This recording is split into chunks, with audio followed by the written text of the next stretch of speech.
दोस्तों नमस्कार, एक बार फिर से अपने चैनल पर आपका स्वागत करते हैं। पिछली बार जो व्लॉग हमने बनाया था वो हमारा पहला व्लॉग था, तो अच्छा चला, ठीक ठाक आपका सपोर्ट रहा और उससे मोटिवेशन मिला कि एक बार हम फिर से किसी अच्छी जगह पे जाएं।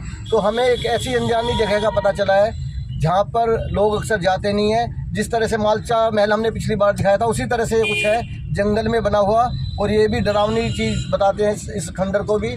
और मेरे साथ मेरे साथी इसी तरह रिंकू मेरे साथ में है, दोनों एक बार एक नई जगह पे जाने की हिम्मत कर रहे हैं। और मौसम बहुत खुशगवार है और देखते हैं, थोड़ी बारिश का भी मौसम मेरे को लग रहा है। अगर बारिश होती है तो हम कोशिश तब भी करेंगे कि उस महल में किसी ना किसी तरह से पहुँचें और उसके अंदर की जो कहानी होगी, जो इतिहास होगा, उसे आपके सामने फिर से रखेंगे।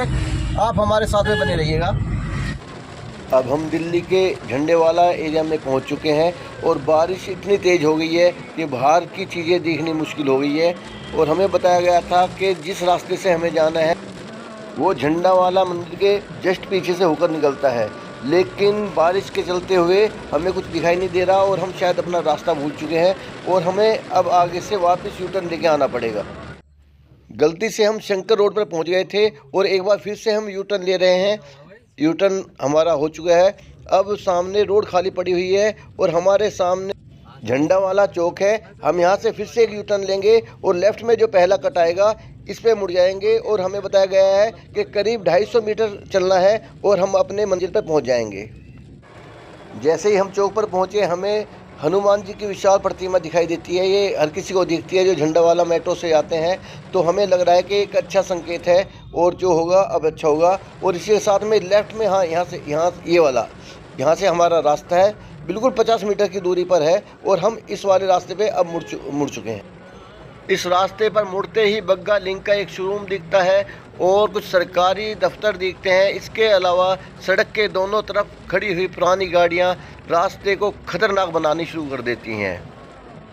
अब जैसे जैसे हम आगे बढ़ रहे हैं उसी अनुपात में बाहर बारिश तेज़ होती जा रही है और गाड़ी के अंदर हमारी धड़कनें भी तेज़ होती जा रही हैं।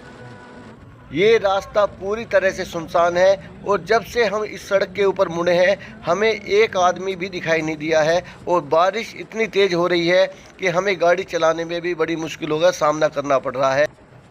अब हमारे बाएं हाथ पर जंगल है जो लगातार घना होता जा रहा है और दाएं हाथ पर एक चारदीवारी हमारे साथ साथ चल रही है। इसके पीछे एक तालाब है ऐसा मुझे लग रहा है और सामने सुनसान सड़क जो झड़े हुए पत्तों से अटी हुई है।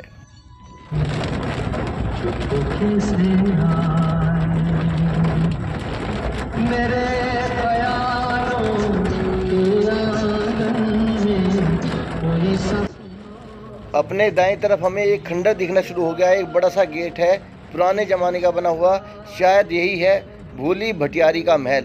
लेकिन अभी हम थोड़ा आगे जाएंगे और ये कंफर्म करेंगे कि यही है या कहीं दूर आगे है। अभी हमें थोड़ा सा और चलना पड़ेगा।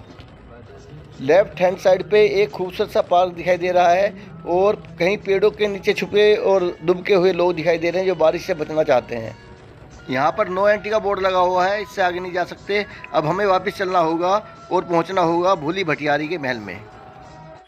अब हम अपनी मंजिल के बिल्कुल करीब पहुँच चुके हैं और बारिश भी थोड़ी कम हो गई है और अब हमें साहस करना होगा भूली भटियारी महल के पास पहुँचने का। अंदर जाने से पहले अभी देखना होगा और पूरे माहौल को यहाँ पर समझना होगा कि यहाँ पे कोई ख़तरा तो नहीं है। यहाँ पहुँचकर जो सबसे पहले मैंने नोटिस किया वो था खंडर के आसपास के पेड़ जो अपनी अजीबोगरीब आकृति और टेढ़ेपन के साथ माहौल को डरावना बना रहे थे। आमतौर से ऐसे पेड़ कहीं दिखाई नहीं देते हैं। अब मैं इस डरावने खंडर के पहले दर्शन आपको कराने जा रहा हूँ। यहाँ बाहर चबूतरा बना हुआ, पत्थर लगे हुए हैं, उसके बाद में शुरू हो जाती हैं पत्थर की सीढ़ियाँ और हम धीरे धीरे इस खतरनाक देखने वाले दरवाजे को ऊपर की तरफ को देखते हैं। काफ़ी ऊंचाई है इसकी, पूरी तरह से जर्जर है। लग रहा है कि इसका कोई ना कोई बड़ा इतिहास होगा। यहाँ से नज़र मारने पर दूर से एक चेन दिखाई देती है दरवाजे के ऊपर। अब मैं अंदर जाने से पहले एक बार फिर से बाहरी माहौल का मुआयना करना चाहता हूँ और मैं अब अंदर जाने की कोशिश कर रहा हूँ।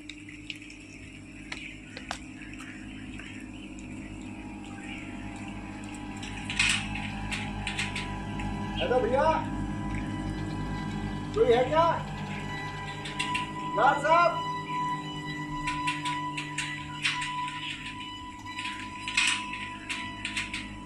हेलो भैया, कोई है क्या? गार्ड साहब।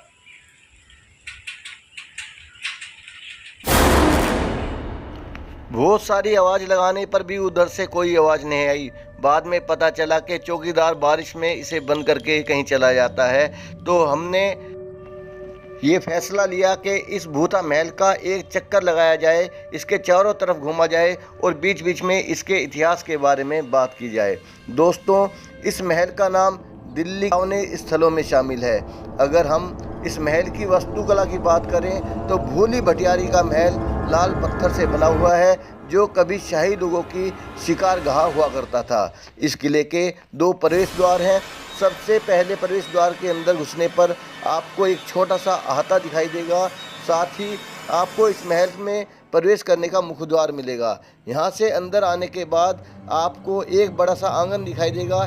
इसके अलावा आंगन के चारों ओर छोटे छोटे महल बने हुए हैं। इस महल के उत्तर की ओर सीढ़ियाँ बनी हुई हैं, जो आपको एक दूसरे चबूतरे की तरफ लेके जाती है। यह महल अब लोगों के लिए एक हाउंटेड प्लेस बन चुका है। इस महल का इतिहास भी बहुत रोचक है, जिसे लगभग 14वीं शताब्दी में निर्मित किया गया था। ये महल दिल्ली में सेंट्रल रिज रिजर्व फॉरेस्ट में स्थित है। कहा जाता है कि उस समय तुगलक शासक इसे शिकार लॉन्च के रूप में इस्तेमाल करते थे और इस स्थान पर जानवरों को मारकर भी रखा जाता था। लेकिन तुगलक शासकों के बाद यह महल खंडर के रूप में तब्दील हो गया और लोगों के लिए बेहद ही डरावनी जगह बन गया। कहा जाता है कि आज इस महल में जानवरों की अजीबोगरीब आवाज़ें सुनाई देती हैं। यह जगह दिन में भी डरावनी लगती है, इसलिए लोग इसे दूर दूर से देखने आते हैं। कहा जाता है कि राजस्थान से एक भूरी नामक भटियारी जनजाति की महिला रास्ता भटक गई थी और वो इस महल में आके रहने लगी थी। लेकिन कुछ दिनों बाद ही महिला ने यहीं पर दम तोड़ दिया था। कहा जाता है कि इस महिला की आत्मा महल में भटकती रहती है, शायद इसीलिए इसे भूली भटियारी का महल कहा जाने लगा। इस महल को लेकर कहा जाता है कि जैसे ही रात होती है वैसे ही यहाँ से अजीबोगरीब आवाज़ें आना शुरू हो जाती हैं। साथ ही यह जगह रात के अंधेरे में और भी ज़्यादा डरावनी और ख़तरनाक लगती है, इसलिए रात को यहाँ दूर दूर तक कोई नहीं भटकता। कुछ लोगों का ये भी मानना है कि इस महल में अजीबोगरीब प्रकार की भूता घटनाएं भी होने लगती हैं और यहाँ से कुछ जानवरों की आवाज़ भी आने लगती हैं, जो इस जगह को डरावना बनाती हैं।